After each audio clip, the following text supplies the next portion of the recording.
नमस्कार दोस्तों, आज हम अपना नया अध्याय शुरू करने जा रहे हैं जिसका नाम है रसायन विज्ञान की कुछ मूल अवधारणाएं का भाग 7।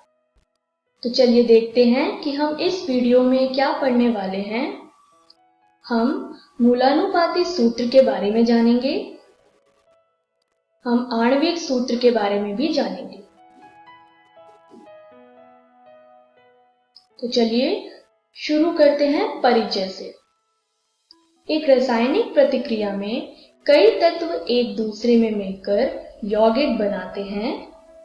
जैसे स्क्रीन पे दिया गया पिक्चर एक रासायनिक प्रतिक्रिया है जिसमें A और B अभिकारक हैं और यह एक तत्व है।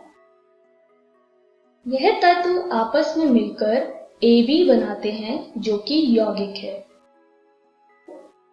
रसायन में काफी सारी प्रतिक्रियाएं होती है जिसमें काफी तरीके के यौगिक बनते हैं।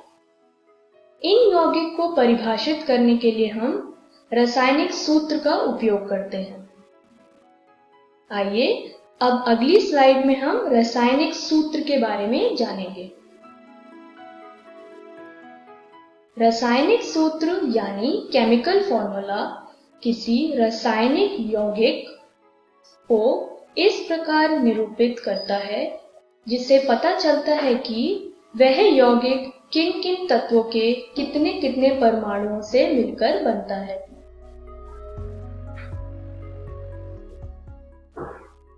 रासायनिक सूत्र दो तरीके के होते हैं। एक होता है मूलानुपाती सूत्र यानी एम्पिरिकल फॉर्मूला और दूसरा होता है आणविक सूत्र यानी मॉलिक्यूलर फॉर्मूला। इन दोनों सूत्र को आज हम इस वीडियो में जानेंगे। तो चलिए शुरू करते हैं अपने पहले विषय से जो है मूलानुपाती सूत्र यानी एम्पिरिकल फॉर्मूला। मूलानुपाती सूत्र यानी एम्पिरिकल फॉर्मूला किसी यौगिक में उपस्थित विभिन्न परमाणुओं के सरलतम पूर्ण संख्या अनुपात को व्यक्त करता है। आइए इसे एक उदाहरण से समझें। ग्लूकोज जिसका सूत्र होता है C6H12O6, एसिटिक अम्ल यानी एसिटिक एसिड का सूत्र होता है C2H4O2। इन दोनों यौगिक का मूलानुपाती सूत्र यानी एम्पिरिकल फॉर्मूला होता है CH2O, क्योंकि यह यौगिक में सरलतम अनुपात को व्यक्त करता है। इसे और अच्छे से समझने के लिए हम एक प्रश्न को सुलझाते हैं। स्क्रीन पर एक प्रश्न दिया हुआ है। इस प्रश्न की मदद से हम मूलानुपाती सूत्र और आणविक सूत्र को समझेंगे।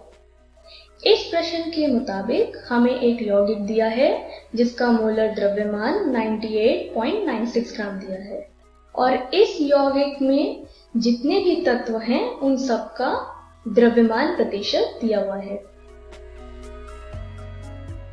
ऐसे प्रश्नों को सुलझाने के लिए हमें कुछ चरणों की आवश्यकता होती है। आइए अब हम एक एक करके इन चरणों को जानें। स्टेप 1 या चरण 1 के मुताबिक द्रव्यमान प्रतिशत को ग्राम में परिवर्तित किया जाता है। हम इस यौगिक को एक 100 ग्राम के यौगिक मानते हैं क्योंकि प्रतिशत को भी हम 100 के हिसाब से ही लेते हैं। तो इन तत्वों का द्रव्यमान आएगा, जैसे हाइड्रोजन का द्रव्यमान होगा 4.07 ग्राम क्योंकि इसका द्रव्यमान प्रतिशत 4.07% है। उसी तरीके से कार्बन का द्रव्यमान 24.27 ग्राम होगा क्योंकि इसका द्रव्यमान प्रतिशत 24.27% था।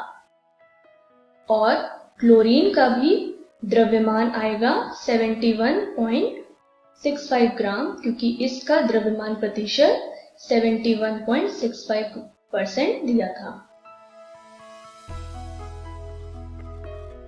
स्टेप 2 या चरण 2 के मुताबिक प्रत्येक तत्वों को मोलों की संख्या में परिवर्तित करना।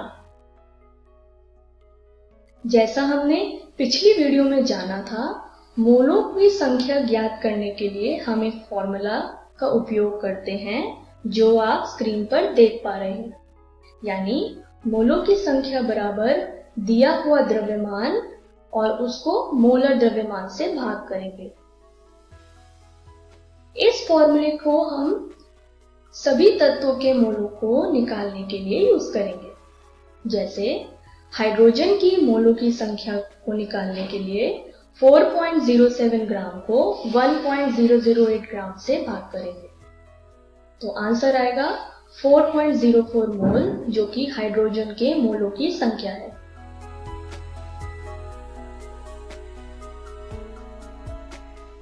उसी तरीके से क्लोरीन के मोलों की संख्या को भी हम निकालेंगे, जैसे कि आप स्क्रीन पर देख पा रहे हैं।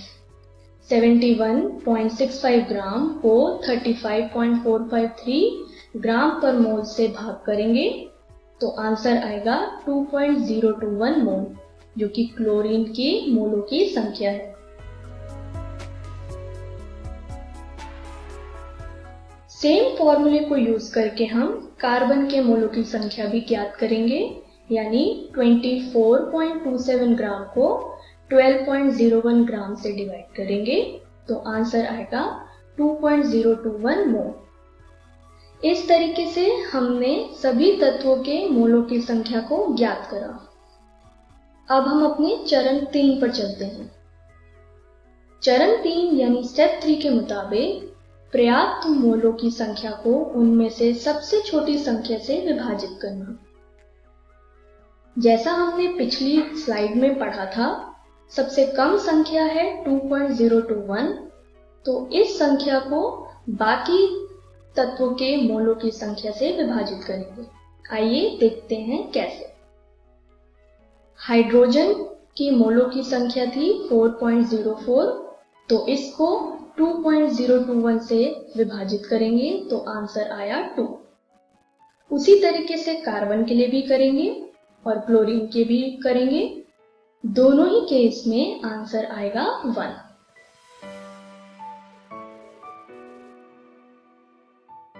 तो अब हम अपने चरण 4 पे चलते हैं, जिसके मुताबिक मूलानुपाती सूत्र को निकालना।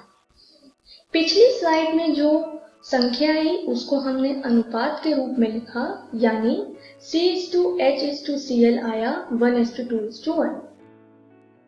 इस अनुपात के हिसाब से हमने जब इस सूत्र को लिखा तो आंसर आया CH2Cl। यह मूलानुपाती सूत्र है, यानी एम्पिरिकल फॉर्मूला है।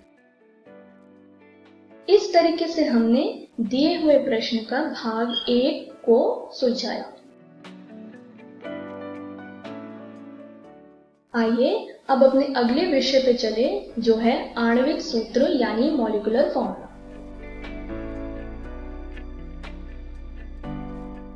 आणविक सूत्र यानी मॉलिक्यूलर फॉर्मूला किसी यौगिक का वह सूत्र है जो उसके अणु में उपस्थित तत्वों के परमाणुओं की वास्तविक संख्या को व्यक्त करता है। आणविक सूत्र या तो मूलानुपाती सूत्र के समान होता है या उसका सरल गुणांक होता है। आइए आणविक सूत्र को एक उदाहरण से समझें। ग्लूकोज का मूलानुपाती सूत्र होता है CH2O, जैसा हमने पिछली स्लाइड में पढ़ा।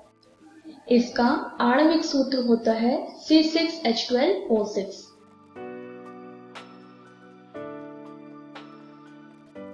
उसी तरीके से एसिटिक अम्ल यानी एसिटिक एसिड का मूलानुपाती सूत्र होता है CH2O और इसका आणविक सूत्र होता है C2H4O2।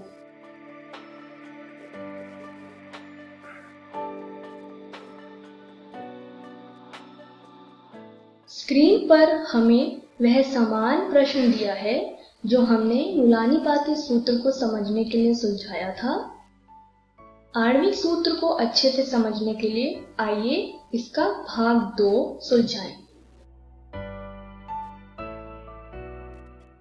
जैसा हमने चरण 4 में देखा था, दिए गए यौगिक का मुलानीपात्री सूत्र आया था CH2Cl।